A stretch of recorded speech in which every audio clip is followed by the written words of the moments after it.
Märklaud. Otse 10.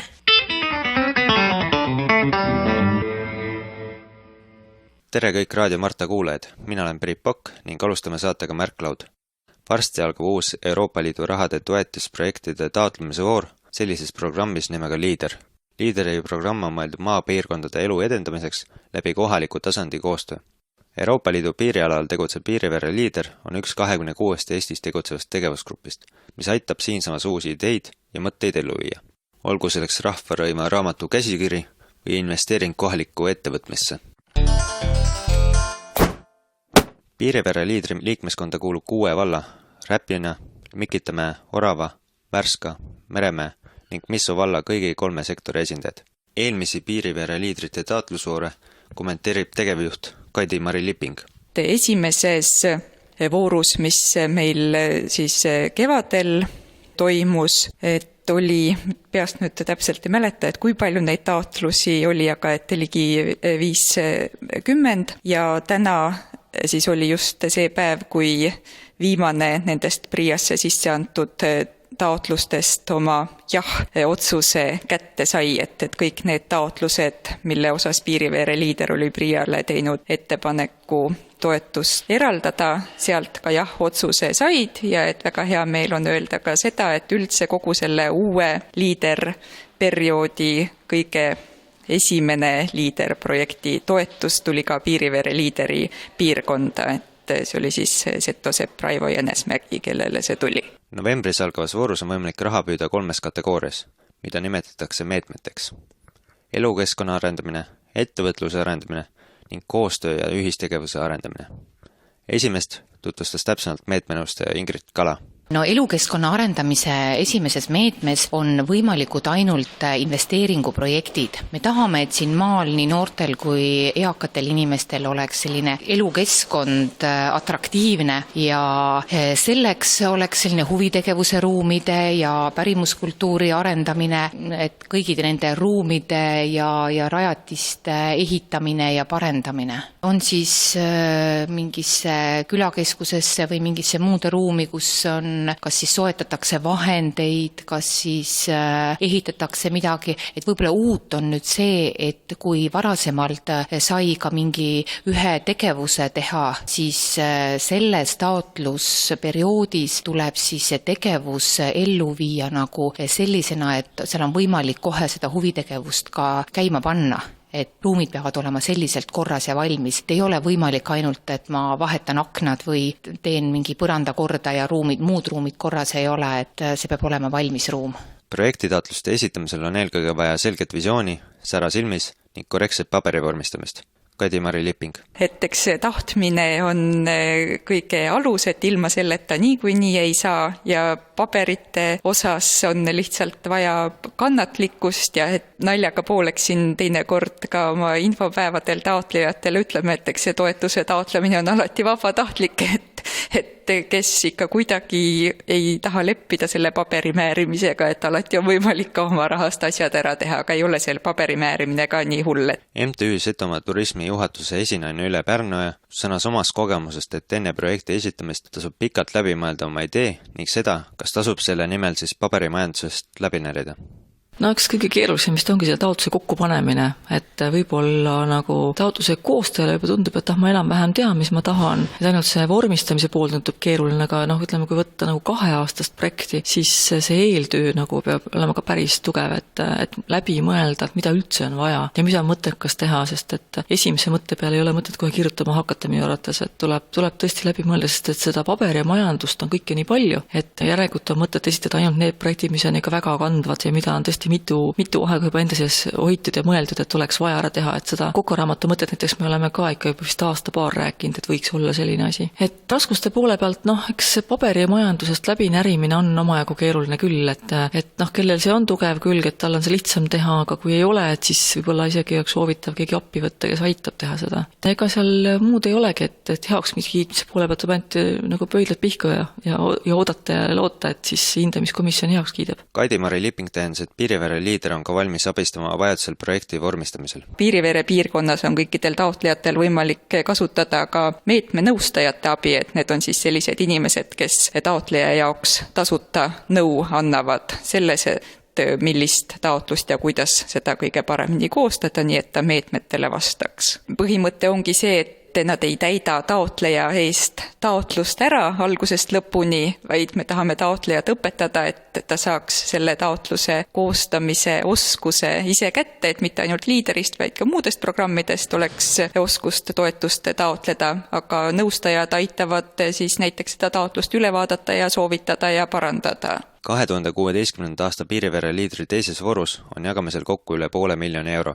Sellest ligi pool ehk 250 000 eurot on planeeritud ettevõtluse arendamise taotlemiseks. Selles meetmes on ka võimalik kõige suuremat summat välja küsida, ehk kuni 75 000 eurot ühe projekti eest. Elukeskkonna arendamisel jagatakse välja kuni 10 000 eurot, ühistegevuse arendamisel kuni 20 000 eurot ühe taotluse kohta. Raha kättesaamine võib võtta samas üsnagi pika aja.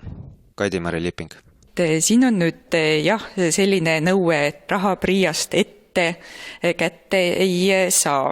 Et kõigepealt võtab see toetuse otsuse saamine aega, et alates sellest hetkest, kui taotleja oma taotluse kohalikule tegevusgrupile, et Piirivere liiderile esitab, kuni selle hetkeni, kui ta siis lõpuks PRIA-st selle ametliku otsuse kätte saab, võib kuluda isegi kuni pool aastat. Ja otsus ei tähenda ka veel seda, et raha kontole laekuks, vaid taotleja peab siis ise projekti kõigepealt oma vahenditest ellu viima ja siis tehtud kulutused deklareerima. Et küll aga on nüüd üks selline võimalus, mida nimetatakse toetuse andmiseks osaliselt tasutud kuludokumentide põhjal, et see on selline hea võimalus, et taotleja saab ära maksta ainult oma finantseeringuga võrdse summa, et mitte tulundusühingu puhul siis näiteks 10% ja ettevõtja puhul 40% ja kui temale kauba või teenuse tarnija on siis nõus ootama selle kuni 3 kuud, kuni taotleja lõpuks selle raha PRIA-st kätte saab, et siis selline asi on täiesti lubatud, et selle ülejäänud osa siis saab tarnijale tasuda toetuse laekumise järgselt, aga et see on juba kokkuleppe küsimus siis taotleja ja selle teenuse osutaja või kaubatarnija vahel. Meetmenõustaja Ingrid Kala sõnas, et ettevõtluse meetmes otseselt ei eelistata suuri ega väikseid taotlejaid, kui pigem võiks olla sihtgrupiks väiksemad ettevõtted. Eelmises perioodis oli meil see ettevõtluse meetme summa palju väiksem ja seda strateegiat koostades jõuti nagu selleni, et kui me anname selle võimaluse, et keegi taotleb 75 000, see tähendab, et see on midagi väga suurt ja väga võimast, et see võib anda nagu piirkonnale mingi uue sellise võimaluse, uue teenuse või soetada midagi suurt, millega kaasneb kindlasti ka töökohti, et see on võimalus, kunagi ei pea nagu seda küsima ja kindlasti tulevad ka mõned suuremad taotlused, aga kuna arvestada, et ettevõtlusmeetmes on 60% toetus, siis 40% peab ka ettevõtja ise leidma, siis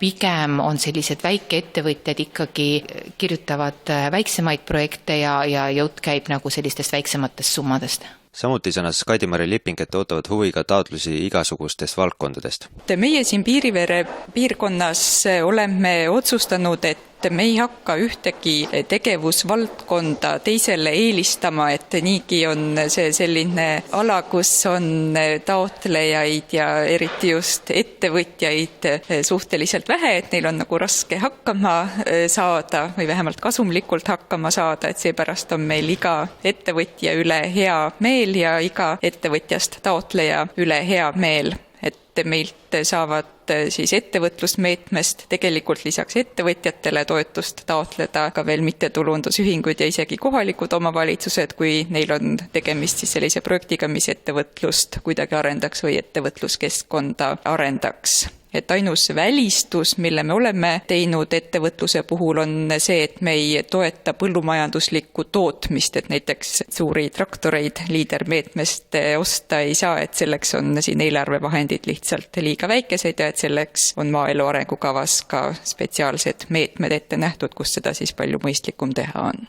Näiteks on Setomaa kohalikul toiduvõrgustikul mõte taotleda raha ühise kokaraamatu tegemiseks. MTÜ Setomaa turismi juhatuse esinaine Ülle Pärnoja. Meil on selline mõte, et me tahaksime teha sellist toiduvõrgustiku koostööd. Et Setomaa turism on mitu aastat eest vedanud kostipäeva.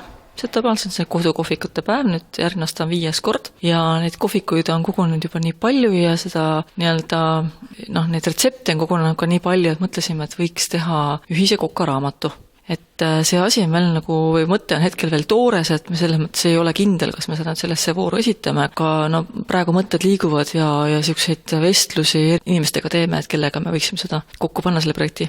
Koostöö ja ühistegevuse meetmes tuleb aga silmas pidada seda, et partnerid peavad olema kohalikud ning sellest tulenev kasu peaks ka jääma piirkonda. Ingrid Kala. Kui nüüd soovitakse midagi ära teha siin piirkonnas, siis 2 partnerit teevad sellise ühistaotluse vormi ja näitavad ära, et kuidas kumbki osapool sellest kasu saab ja mis nad siis soovivad teha. Et eelmises taotlusvoorus näiteks me planeerisime käsitööliste ja teadusasutuste vahelist koostööd, kus siis selle tulemusena valmib meil näiteks rahvarõivaraamatu käsikiri.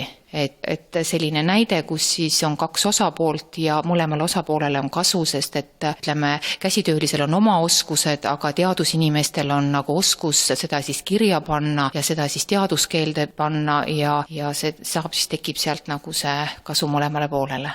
Ülle Pärnoja märkis, et ega väga sedalaadsete projektide puhul siin kohalikul tasandil tegevuste finantseerimiseks võimalusi ei leidu. Kuna kostipäev on Piirivere liidri piirkonnas, on siis 6 valda on piiriliidris ja nendest 5 on osalenud ka kostipäeval, kohvikud, kus nad pärit on, et siis on see ainuvõimalik koht, ütleme nii võtta. Et muidugi on ka ennast teisi rahastuse kohti, aga kui mõelda selle peale, et kokaraamatu tegemine on päris kulukas tegevus, et siis väikese projektiga, või summaga, kus on mingi 1000 või 2000 eurot näiteks kopist või kuskilt, sellega ei ole midagi väga ära teha, et me peame vaatama suuremat mahtu. Pärnoja lisas, et Piirivere liidri programm pole talle juba varasemast võõras. Oleme eelmises rahastusperioodis, mis on siis ammu läbi saanud, sealt mitu projekti teinud ja Piirivere liidri esimeses voorus nüüd sel aastal tegime ka ühistegevuse projekti taotluse, et see ühistegevuse meede vist on kõige keerulisem tundub, et seal väga palju neid taotlusi ei olnud, aga et sinna me kirjutasime ja raha me ka siis Priia käest saime, et sel sügisel peaks algama meil siis ettevalmistused ka, see on siis giidide koolituse programmiks, et tahame nii, et kevadeks oleks siis giidid ka oma eksami teinud, nii et siis suveks on jälle olemas meil Seto Külevüül giidid. Et praegu giidid hetkel isegi ei ole atesteeringut, et siis saavad jälle olema.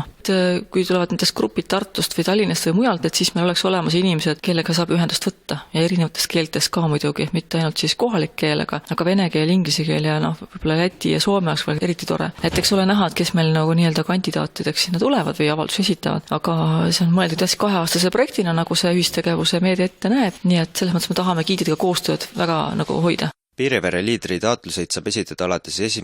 novembrist kuni 15. novembrini. Selline aga oli meie tänane Märklaua saade. Tänaste saadete kordusi on võimalik järele kuulata pärast kella 5 uudiseid ning ka Facebooki lehelt Uued tuuled Martas. Mina olen endiselt Priit Pokk, kuulmiseni. Märklaud. Otse 10.